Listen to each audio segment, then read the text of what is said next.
كم أشعر بالفخر والاعتزاز عندما يقوم بلد مسلم بالتعامل مع بلد أوروبي غربي متغطرس مثل فرنسا بالندية.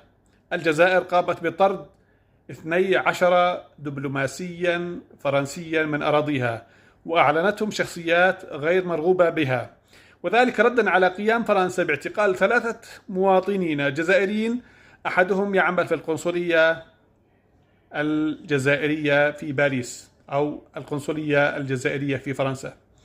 هذا التعامل بالندية حقيقة يخضع فرنسا المتغطرسة التي طالما رأت أن الجزائر ساحة لها تلعب بها كما تشاء، وبالتالي جاء الرد الجزائري الحاسم بإعلان هؤلاء الشخصيات شخصيات غير مرغوبة بها، وبالتالي حسب العرف الدبلوماسي يتم طردهم، لأنه لا يجوز لفرنسا أن تعتدي على دبلوماسيين. أي شخصية تعمل في القنصلية أو السفارة من ذوي الحصانات الدبلوماسية لا يجوز المساس بهم، وهناك طرق أخرى للتعامل معهم، مثل على سبيل المثال إعلانهم شخصيات غير مرغوبة بها وبالتالي إخراجهم من البلاد.